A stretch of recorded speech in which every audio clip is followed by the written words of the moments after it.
Niko soda FARDC. Jina yangu Ajida Chef Ndayambaje Jean Marie. Nilikuwa kote ya CCRK. Wakati yenye tulikuwa kote ya CCRK, wakati inea vendezere bakatueforme, bakatuambia dufunge vitu dupande kwa aeroport. Tulifika kwa aeroport ma inere. Kwa tufika kwa aeroport tukapiga goti kwa aeroport. Wakati nyingi inea ma 6h30 nilikutana na komanda kompanyia wa kwangu. Tukakuwa naye wakati enea masetere ataki kaanza kotea ya Gihisi. Wakati nyingi anza safari ikakuwa wasiwasi juu wa komanda habakukua. Wakati kwa wasiwasi tukashuka njia tukasema jinza hapa aeroport na kwa wasiwasi tuende ku region. Tuende ku 34e region militaire. Wakati tutafutenda ku 34e region militaire, wakati tulifika munjia akasema adui anakapa M23 anafika Goma. Wakati walisema nini M23 anafika Goma, tukashuka tukatafuta ndio tuende kuporo. Wakati tulifika kuporo tukakutana batone nafanya nini naondoka. Tukakamata njia kwenda ku Monisco. Hii Monisco hapa fasi ya hotel ya hotel Linda hapa kunani. Wakati tulifika hapa ku Monisco wakatuambia dutoe teni na silaha tuweke chini. Tukatuambia tutoshe teni na silaha tuweke chini, tukatosha teni na silaha tukatia chini. Après ma 30 minutes wakatupika ndani kilimojene. Tupika ndani kilimojene ba Monisco. Bakaanza tufukuza tutoke pale. Juste afin masasi ilikuwa naanza sogelea pale. Kwa na ataki ya nguvu masasi naanza sogelea pale. Bo mimi nikikamata teni yangu nikavaka teni nikamata na silaha. Bo benye tulikuwa nabo tukamwambia hapa kuna ingine fasi ya kuponea.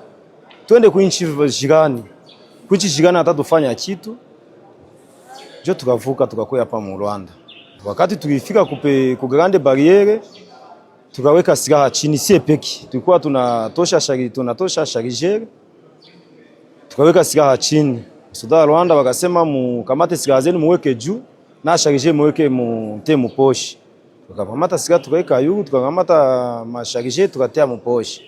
Tukashuka kati tulifika kunani ku frontiere bie, wakasema ukamate silaha mutupe pale. Tumba silaha tukatupa wakazikamata, wakatuambia mukuye, tukakuya, tukatia mikono yetu tukakuya, wakatuadresse, tukaenda tukakutana na ba viongozi ba Rwanda ba jeshi.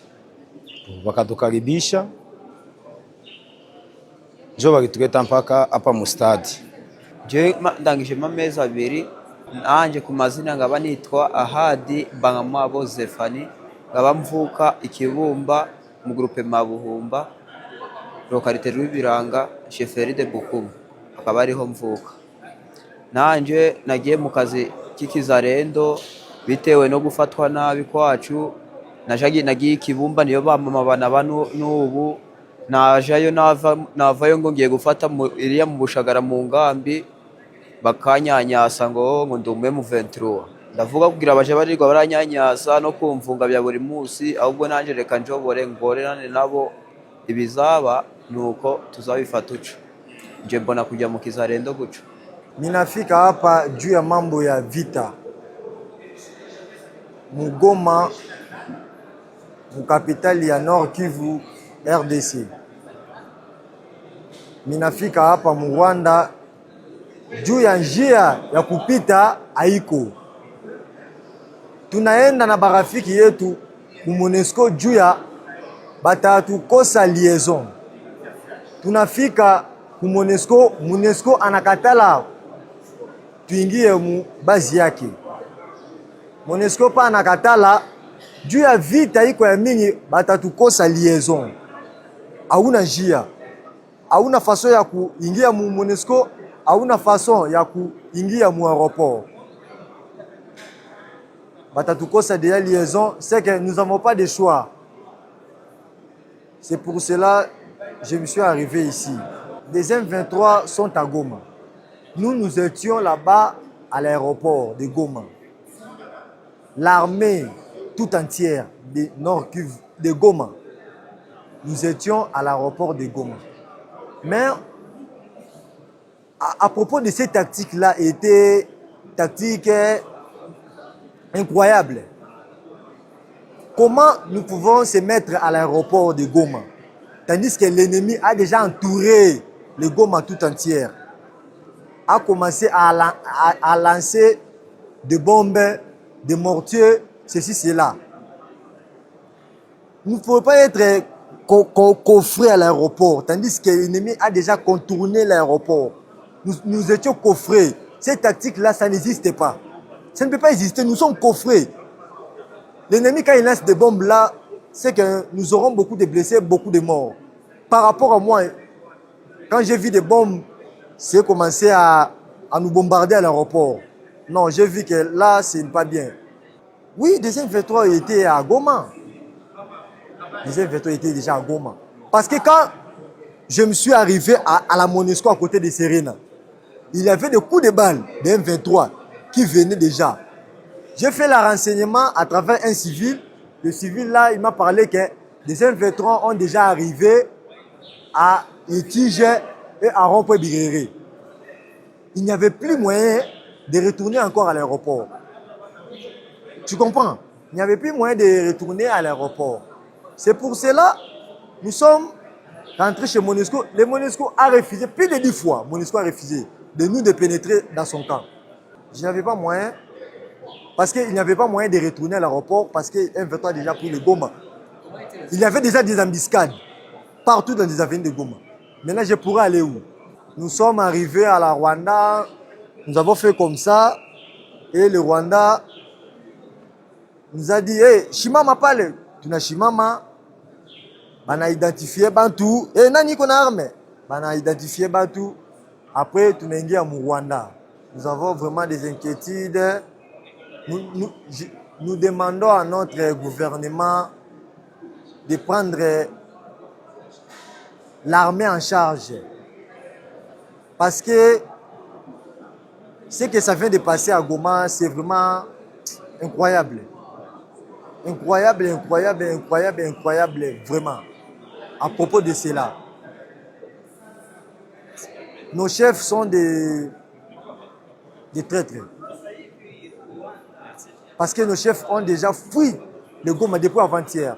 Mais nous, nous sommes restés là par les trahisons. Majina yanjye banyita Achida Iraguha Sanze John. Nabaga muri 4e region militaire. Nabaga muri Tamajoro. Station ku rugamba no kuvuga ngo nabonye kwivanga urugamba mbese mbona ntacyo ndwanira, ubona harimo ubaguzi, natwe tuvuye Ikinyarwanda, tribale, mbese twabaga muri leta twihishaje. Kuko hari igihe byabaga ngombwa bakureba mugenzi wawe akaba yanakwivugana bitewe n'uko abona ko mutarenganye, kandi tuvuka muri Kongo twese turi abanyamasisi, turi abakongomani. Sasa narebye ko biba ngombwa ko nahunga, mbongiza amahirwe ngeze hano ndikumva asa n'uwarokotse. Nanyuze mu mupaka, abasirikare banyakiriye neza, ntawigeze mpohotera. Ingabo za FARDC mbese zisa n'izatsinzwe, usibye kwihagarara. Muri make ni kwa kundi nyine kubura aho wapfundira umutwe. Ariko hari benshi bari mu mazu babuze uburyo bavamo, hari bari gutinya kuzina kubera batazi Ikinyarwanda, bakavuga ati nibagere ino barabica. Nibo bahuye muri bo. Banyita Suretse na Gasore Ruhemba Alexis, kuri 34e region militaire. Uyu munsi nagize njya ku rugamba, urugamba nicyo no twari turi ku rugamba tonyinaniranye tujya kuko dufite abadamu haraza Goma, bamwe dufata umwanya wo kwigira mu rugo iwacu. Aho tonyinaniranye basi byo turagabata bakasema dusema dukuye uko. Ejo ugiye kugamba rero. Naje kesho asubuhi mesi kwenda ku vita. Na si atugwe etama yose adukwata ku vita. Sasa tunasikia vile Goma kamatiwa na mbona wanaanza tuatake je tukafanya nani tupe. Situation iko pale. Situation hakuna ni masasi, hakuna nani. Hakuna masasi tu hakuna. Bose bambara bimwe bagaharanira urugamba rumwe. Baje hano nk'impunzi zatsinzwe ku rugamba bafitanye na FC M23. Twaba twabakiriye nk'uko amategeko mpuzamahanga tuyubahiriza. Uduhungiyeho afite ibibazo iwabo turamwakira. Si ubwa mbere twakira impunzi, nabo ni impunzi nk'izindi. Nuko bimeze, abavurwa baravurwa, bagaburiwe, batujwe neza, nuko bintu bimeze. nyuma yo kubakira ni ukubakira nyine hakazavamo ko basubira iwabo habaye amahoro, cyangwa basaba kuzahama mu Rwanda nk'uko impunzi zose zibigenza, ari iz'i Burundi ari iki, ari natwe kera tuba impunzi hari aho twageze, bamwe turahavukira, ababyeyi bacu bagiye bazi ngo bazagaruka, ntibahagarutse vuba. Amaherezo y'impunzi ntabwo yamenya, biterwa n'ukuntu icyamuhungishije gihagaze, n'ibitekerezo bishya bye by'ubuzima bwe aho bigana. Ntabwo twe tubaha gahunda, twe tubaha icumbi badusabye, tukabitaho nk'impunzi, ariko icyo bakoresha ubuzima bwabo. Hari n'ushobora kuvuga ati nubwo nahunze ejo, ariko uyu munsi ndumva nisubiriyeyo, ni ubushake bwe yasubirayo. Hari n'uvuga ati narahazinutswe, nta ibintu nahaboneye, ntabwo nteze kuzasubirayo. Icyo ni icyemezo, ni umutimanama wa buri wese, nta umuhatiriza, ntabwo ari twe tubaha gahunda. Ejo abari bahari mwahuye nabo bari 102, ariko mu kanya turi hano mbonye hinjiye abandi bakaba nk'icumi, sinababaze neza. Baracyaza ko imirwano iracyahari.